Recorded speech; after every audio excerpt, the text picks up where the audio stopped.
Hello there, the world. It's Neil Barras here with ethanol1, and I'd just like to give you some of the facts. I was a union member of 10 years with a military background and rose to the ranks of supervision within the union.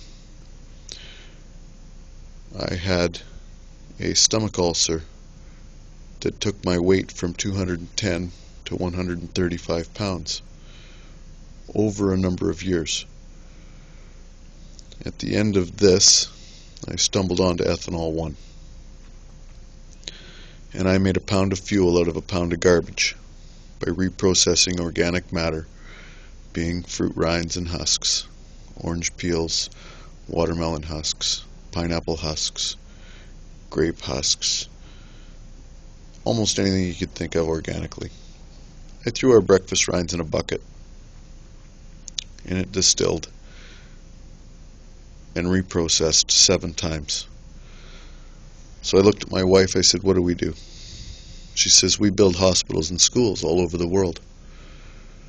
So I wrote it into a business plan, and I sent it to Stephen Harper's Economic Action Plan and the federal and provincial governments for funding. I had $100,000 in capital in my house, and I continued to file patents internationally in Geneva, Switzerland, under the heading WO 2010 144991, and that was Patent Cooperation Treaty PCT /CA 2010 /000584. I went on to file patents over the international level with the USPTO after all of Europe was abandoned while I was held in prison on malicious charges. But prior to all that, in the end of 2009, when I knew that people were taking this from me, I sent my intellectual property to the Vatican in Rome. My business plan, my patent applications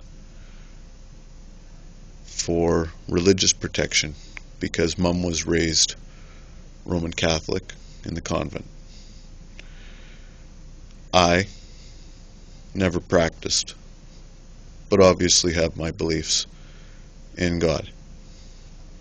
Regardless, I went on to design a plant with my steam fitter, pipe fitter background, my welding background, and my many days on shift with operations and process engineers.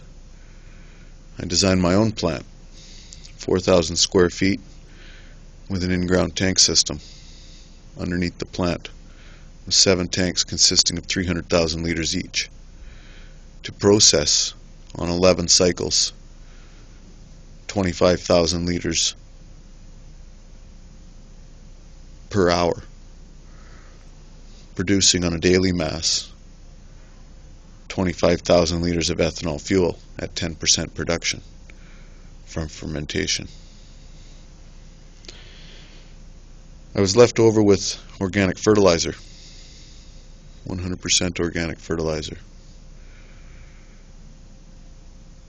And after finding that it was the acid that was being converted to the ethanol, I had a portion of the Pacific Ocean, or a few gallons, brought to me, and removed the catalysts of sugar and yeast and replaced them with heat and pressure. In my last 2 cycles, I distilled fuel from the Pacific Ocean by adding garbage. This in turn cured the remaining organics and ceased the fermentation process. Leftover scraps were then dried and sized for fertilizer. Now, the day that Switzerland phoned and said the patents were good was also the day that the Vatican sent a letter stating back among us and the beginning of the end. after calling 15,000 priests to Rome in May of 2010, when I filed my international patents. You can view these 15,000 priests in Rome and the Queen traveling to Switzerland with Harper and Obama in May of 2010. Now, it was also the day I was sent my resignation from the United Association of Plumbers and Pipefitters from Canada and the United States, who have very close ties to Big Oil and the White House. I was arrested on that Canada Day 2010 for allegedly assaulting my wife on a prescription of Nexium that was fed to me for the stomach ulcer that apparently had violent side effects. Now, into detail, I tried to pull my wife's purse off her arm to pay the hydro bill, and making 6 figures a year normally, this was completely abnormal. However, I was put in prison where I was beaten on camera on Canada Day, or the day after, July 2nd, 2010, and eventually that was made part of my disclosure, although it is still not being produced to the judge, and the Crown has me on a number of conditions of release. However, there were more charges, because on New Year's Day 2011 my home was invaded, and after holding me for 15 months total in prison, persisting with the charges for a number of years, those charges were stayed,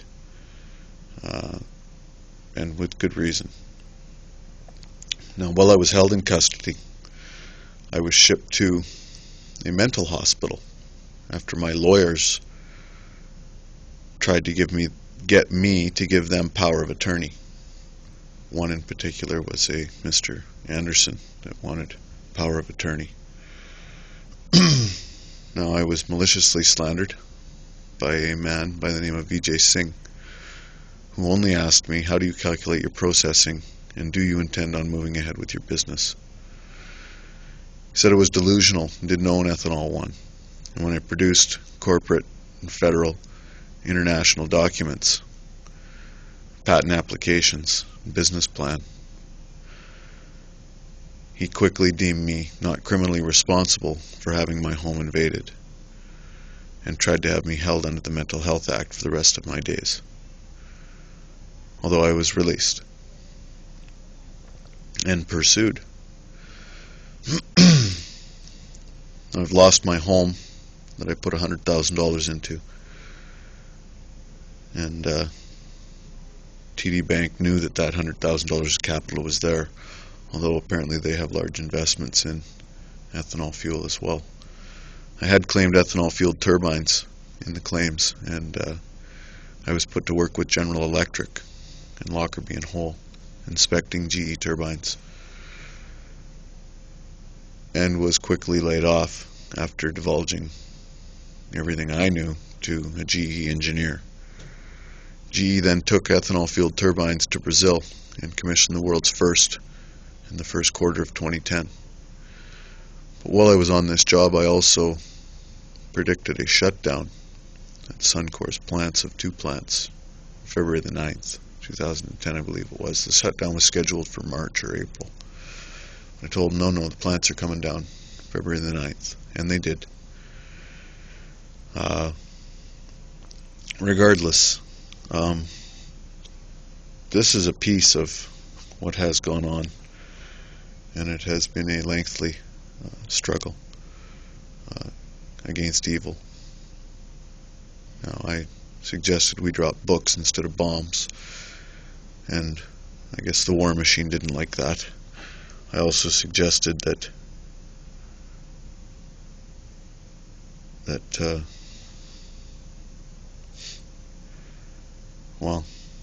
world peace, in short.